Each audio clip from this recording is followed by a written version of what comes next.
Hello बच्चे लोग। इस सेशन में हम बात करेंगे about the topic asexual reproduction in animals. अब ये भी हमारा एक क्लासिफिकेशन बेस्ड टॉपिक है, छोटा क्लासिफिकेशन है। चलो शुरू करते हैं।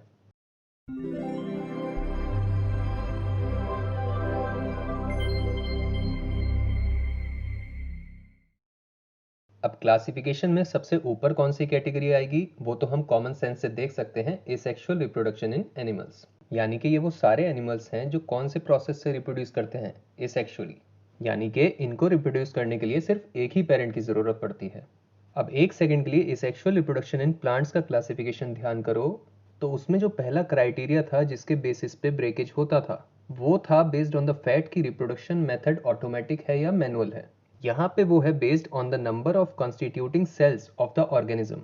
यानी कि जितने नंबर ऑफ सेल्स से कोई एक ऑर्गेनिज्म बनेगा उसके बेसिस पे बनेंगे यहाँ पे पहली कैटेगरीज। तो इसको याद रखने का एक आसान तरीका बताते हैं। मैं आपको इस वक्त यहाँ पे बता रहा हूँ कि दो कैटेगरीज बनेंगी। तो क्या अंदाजा लगा सकते हो कि दोनों कैटेगरीज में डिफरेंस क्या होगा? अगर बात हो रही है नंबर ऑफ कॉन्स्टिट्यूटिंग सेल्स की, ये बात हमने वहां पे पढ़ी है कि कोई ऑर्गेनिज्म कितने सेल से बनता है। शायद करेक्ट सोच रहे हो। पहली कैटेगरी आएगी यूनिसेल्युलर ऑर्गेनिजम्स, यानी कि वो ऑर्गेनिजम्स जो सिंगल सेल से बनते हैं। और दूसरी आएगी मल्टी सेल्युलर ऑर्गेनिजम्स, यानी कि दो या दो से ज्यादा सेल से बनने वाले ऑर्गेनिजम्स। इजी वाली यानी कि लेफ्ट वाली साइड से बात शुरू करेंगे तो सिंगल सेल्ड ऑर्गेनिजम्स में एसेक्सुअली रिप्रोड्यूसिंग प्रोसेस का नाम होता है फिजन। प्रोसेस में होता यह है कि जो ऑर्गेनिज्म है यहाँ पे, उसका न्यूक्लियस ब्रेक हो जाता है एक सर्टेन नंबर ऑफ पार्ट्स में। और क्योंकि फिजन के नीचे का जितना भी क्लासिफिकेशन है ये काफ़ी इजी है, तो हम इसकी पूरी बात यहीं पे कर लेते हैं। अब फिजन प्रोसेस के बारे में हमें इतना तो पता चल गया कि हमेशा न्यूक्लियस जो है ऑर्गेनिज्म का वो ब्रेक होगा सर्टेन नंबर ऑफ पार्ट्स में। इसी नंबर ऑफ पार्ट्स के बेसिस पे ये फर्दर डिवाइड होता है दो कैटेगरीज के अंदर। ये आने वाली जो दो कैटेगरीज हैं इनका भी डिफरेंस जो है वो आप कॉमन सेंस से लगा सकते हो। अब सोच के देखो ज़रा कि अगर कोई चीज़ कुछ नंबर ऑफ पार्ट्स में टूटती है तो वहाँ पे सबसे छोटे नंबर ऑफ पार्ट्स क्या पॉसिबल है? 2 पार्ट्स। और दूसरी कैटेगरी क्या हो जाएगी जिसमें दो से ज़्यादा पार्ट्स में ब्रेक होगा। और यही डिफरेंस है यहाँ पे आने वाली कैटेगरीज का। नेमिंग भी इनकी बहुत ही बढ़िया दी गई है based on the number of parts. जहाँ पे दो पार्ट्स में ब्रेक होता है उस प्रोसेस को कहते हैं बाइनरी फिजन। बाइनरी माने के दो। जहाँ पे दो से ज़्यादा पार्ट्स में ब्रेक होता है न्यूक्लियस, उसको कह दिया गया मल्टीपल फिजन। तो यहाँ तो आपको नाम से ही इसकी डेफिनेशन याद रह जाएगी। अब इन दोनों कैटेगरीज के कुछ कुछ एग्जाम्पल्स भी देख लेते हैं। अमीबा, जिसके बारे में हमने रिप्रोडक्शन प्रोसेस के दौरान भी बात करी थी, एक माइक्रोस्कोपिक ऑर्गेनिज्म जो पानी में पाया जाता है। इसका न्यूक्लियस भी दो हिस्सों में टूटता है, जैसे कि हम देख सकते हैं इस वाली डायग्राम में कि पहले ऑर्गेनिज्म के अंदर न्यूक्लियस दो पार्ट्स में टूटा और फिर अगले स्टेप में बन गए उसके दो सेल्स, जिसमें दोनों सेल्स में एक एक न्यूक्लियस चला गया। तो इस प्रकार से एक ऑर्गेनिज्म से बन गए दो ऑर्गेनिज्म। और बिल्कुल ऐसा ही कुछ होता है लीशमेनिया के अंदर भी, जो कि अगेन एक यूनिसेल्युलर माइक्रोस्कोपिक ऑर्गेनिज्म है। इसकी पहचान मोस्टली इस टेल लाइक स्ट्रक्चर के द्वारा करी जाती है जो लोकेटेड होती है इसकी बॉडी के एंड पार्ट पे। ये तो बात हुई बाइनरी फिजन की। अब अगर हम जाए मल्टीपल फिजन के एग्जांपल्स की तरफ, तो यहाँ पे एक ऑर्गेनिज्म है प्लाज्मोडियम, जिसकी बात हमने कई सारी जगह करी है, जो एक मलेरिया करने वाला पैरासाइट है। अब इसके केस में इसका न्यूक्लियस डिवाइड होगा दो से ज़्यादा पार्ट्स में, और जितने भी पार्ट्स में वो डिवाइड होगा उतने ही सेल्स बनेंगे फिर इस वाले ऑर्गेनिज्म के। तो ये हो जाती है बात हमारी यूनिसेल्युलर एनिमल्स में होने वाले एसेक्सुअल रिप्रोडक्शन प्रोसेसेस के बारे में। यानी कि हमारा left half of the classification तो कंप्लीट हो गया। अब चलते हैं अपने right half of the classification की तरफ। यानी कि अब हम देखेंगे ऐसे एनिमल्स जो मल्टी सेल्युलर हैं और रिप्रोड्यूस करते हैं एसेक्सुअली। तो यहाँ पे कोई डायरेक्ट कैटेगरी का नेम एग्जिस्ट नहीं करता है। यहाँ पे है एक और क्राइटेरिया जिसके बेसिस पे अब ब्रेकेज होगा आगे चल के, और वो क्राइटेरिया है based on the complexity of structure of the multi cellular organism. यानी कि किसी मल्टी सेल्युलर ऑर्गेनिज्म के स्ट्रक्चर की कॉम्प्लेक्सिटी क्या है।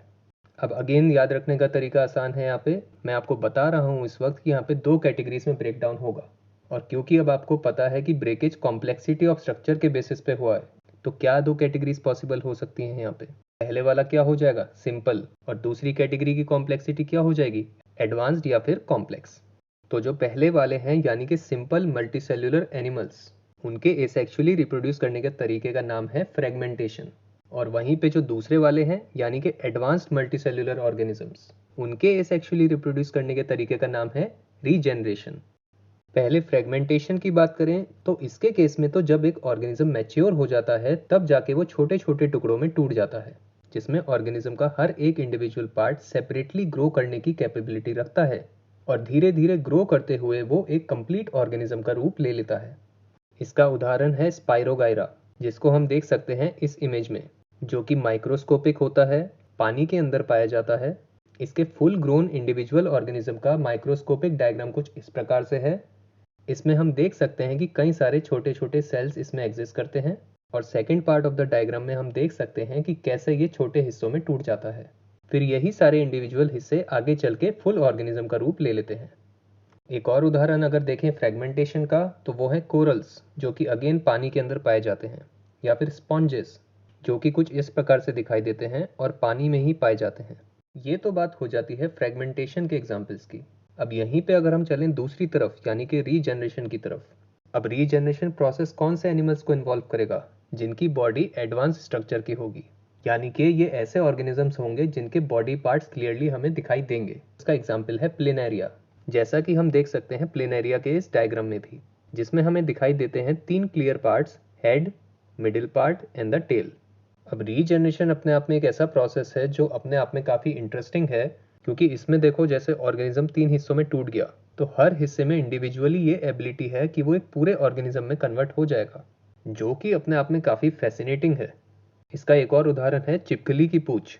अगर छिपकली की पूंछ कट जाती है तो वो वापस रीग्रो कर सकती है, ऑल्दो ऐसा नहीं है कि जो उसका टेल का पार्ट है उससे एक पूरी छिपकली ग्रो कर जाएगी। ये पर्टिकुलर ऑर्गेनिजम्स कुछ ऐसे ऑर्गेनिजम्स हैं जिनके ऊपर जेनेटिक्स फील्ड के जो साइंटिस्ट हैं वो काफ़ी समय से रिसर्च कर रहे हैं। क्योंकि अगर तुम इसे सोचो ध्यान से, तो ये कुछ ऐसी बात है कि अगर किसी इंसान का हाथ कट जाए या पैर कट जाए तो वो वापस रीग्रो कर सकता है, जो कि अपने आप में काफ़ी फैसिनेटिंग बात होगी, ऑल्दो अभी तक ऐसी कोई टेक्नोलॉजी एग्जिस्ट नहीं करती है।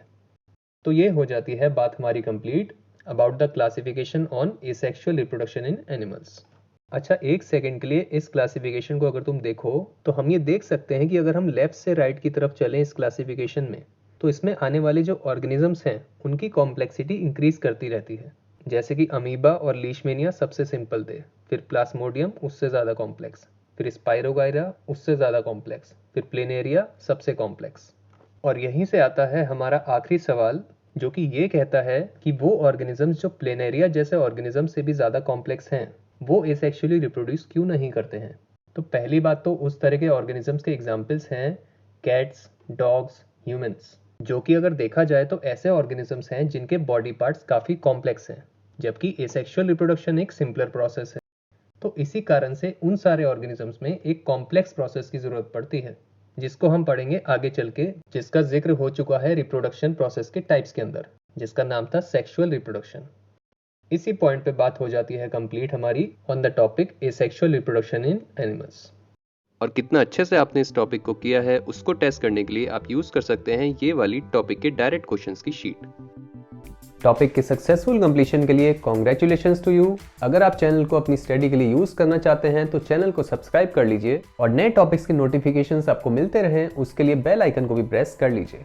एंड इस टॉपिक के बाद आने वाले नेक्स्ट टॉपिक का लिंक है ये, इसको आप अभी स्टार्ट करते हैं तो बीच में एक ब्रेक जरूर ले लें। मिलते हैं अगले टॉपिक में।